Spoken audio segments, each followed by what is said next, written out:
apostasia. Então, toda vez que Israel desviava do caminho, a gente falava que foi uma apostasia. Em hebraico dizia que ele quebrou a brit, a aliança.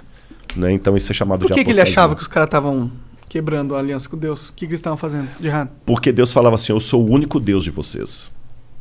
Não tem outros deuses diante de mim. Porque eu sei que é meio petulante falando isso, principalmente numa cultura de tanto pluralismo religioso e ouvir o outro. Mas é porque Deus na Bíblia, o Deus da Bíblia, pelo menos aquele que apresenta, é um sujeito muito assim, olha, por mais que a 25 de março tenha liberdade para vender todas as bolsas, o dono da Gucci não vai falar que a falsa feita lá é igual à legítima. Sim, sim. Então Deus falou assim, eu sou o único Deus que há. Os ídolos não salvam vocês de nada. Não corram atrás dos ídolos. E o povo fazia o ídolozinho. Ele falou, tá bom, então se lasquem. Já que Baal é Deus, então vamos procurar ajuda a Baal. Então Deus tirava a proteção dele e o povo se lascava. Aí veio Nabucodonosor e destruiu a cidade de Jerusalém. Agora, esse negócio que Deus tirava a proteção dele e o povo se lascava, eu tenho que explicar. Não é que Deus é uma criança com uma lupa na mão, queimando formiguinha, porque ele gosta de ver o sofrimento dela. É uma questão de consequência. Você sabe, assim, eu sei que isso aqui é um pouco clichê que eu vou falar, mas você sabe que o mal como entidade não existe. O diabo. Daqui a pouco eu posso até entrar no lance do diabo, mas vou falar do mal como o mal mesmo. Tá, um avatar do mal não existe. O Deus do mal. É o Deus do mal. Não, eu acredito assim. Quando a gente vai na Bíblia, aí eu vou ter que dar um pouquinho para trás para entrar nisso aí. Existe um anjo que rebelou contra Deus. Ele é vulgarmente chamado de Lúcifer. Esse nome não está na Bíblia. Não? Não. Lúcifer não está. Sério? Isso foi um erro de tradução do Jerônimo. Qual que era o nome? Não foi nem erro de tradução. Na verdade, ele tem vários apelidos na Bíblia. Diabo, Diabalus, aquele que foi lançado através de Diabo, tá. Da hora. Satã, que em hebraico significa advogado de acusação. Só que não é verdade. Por que diabo de acusação? Porque na Bíblia, ele começou o mal. Mas deixa eu abrir um parênteses aqui para fazer uma pergunta que muita gente faz. Tá, você é crente, né? Beleza. Deus criou tudo? Criou. Tudo que existe. A Bíblia fala isso. Ele criou todas as coisas. O Logos. Nada do que foi feito se fez sem ele. Beleza. Se Deus criou todas as coisas, tudo que existe foi Deus que criou. Bom, vamos ver. Depende. Não, se existe, tá. O raciocínio. O mal existe? Existe. Então Deus criou o mal. Deus é o responsável pelo mal. Mas por isso que eu falei no início, o mal não existe. Em que sentido? O que eu falo é um pouco clichê, mas vocês sabem que no mundo da física, o frio não existe. É verdade. Existe a ausência de calor. O escuro existe não um existe. limite pro frio. Exatamente. Existe a ausência de luz. É.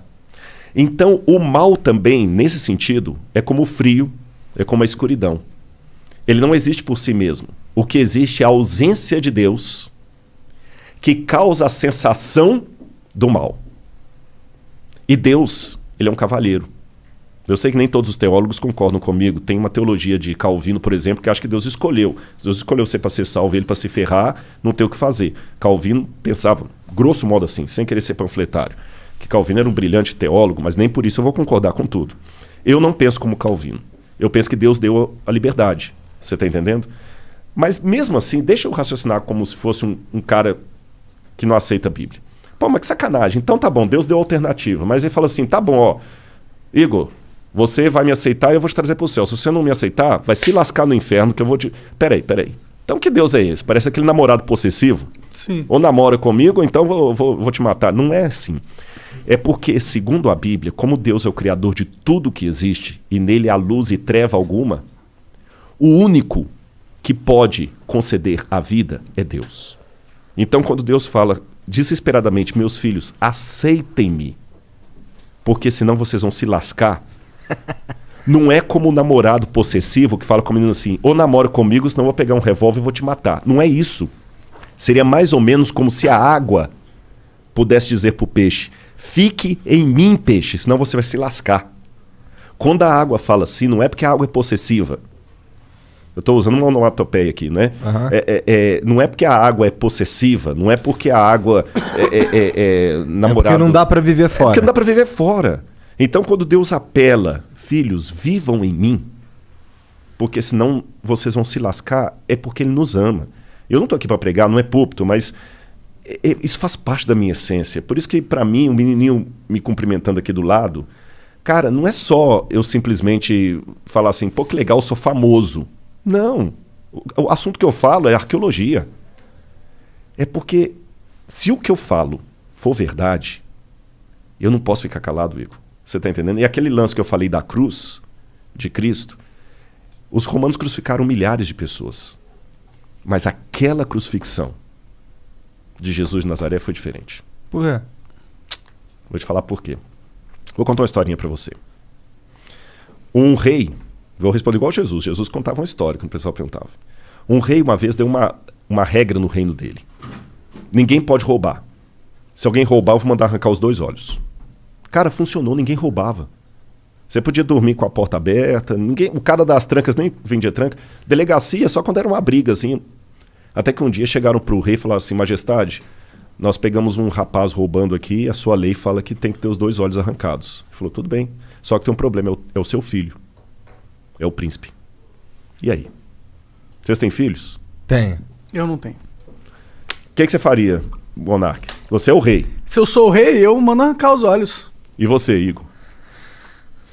Bom, se eu sou o rei, se eu sou o Igor, eu ia apoiar. Não, minha filha não, irmão. Todo respeito aí. Eu perguntei de propósito. Mas se eu sou o rei... Você é o rei, Igor. E pai da sua filha ao mesmo tempo. Então, é que se eu sou o rei, eu preciso mandar arrancar os olhos, né? Você arrancaria mesmo da sua filha? Pensa nela agora. Cara, olha, se a gente quiser entrar nessa, eu forjaria a morte, eu executaria de mentira, exilaria a minha filha pra algum lugar, porque aí eu consigo manter o rei que pune quando alguém rouba e consigo salvar a vida da minha filha, só que eu não consigo manter ela perto de mim. Uhum. E teria uma coisa também. Você nunca ia poder olhar nos olhos da sua filha e falar, você tem um pai honesto. Verdade. Ah, mas por isso eu falaria.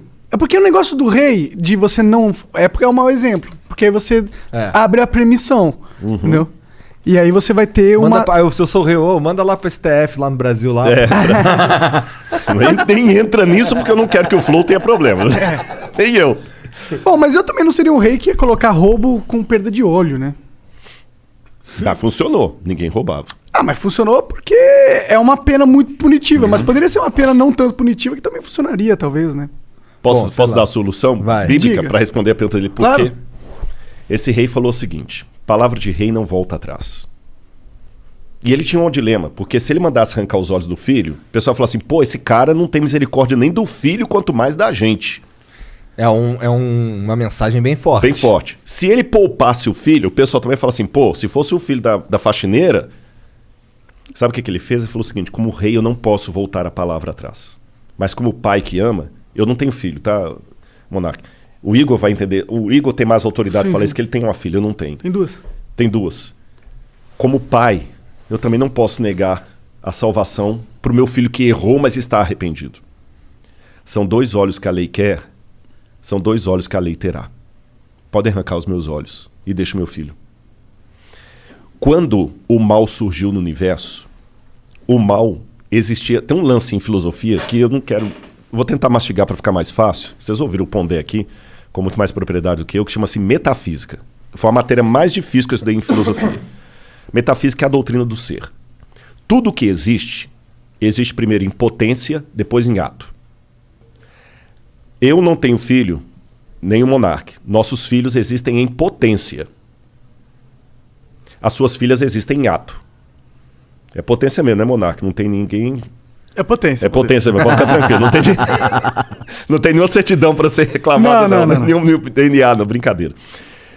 Então, os nossos filhos aqui existem em potência, porque eu posso ser pai, ele também pode. As suas não existem em potência, elas existem em ato, que elas já existem.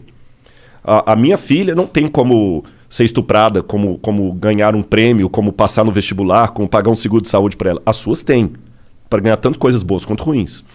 O mal, como potência, passou a existir no universo a partir do momento em que Deus não obrigou nenhum filho a ser fiel a ele.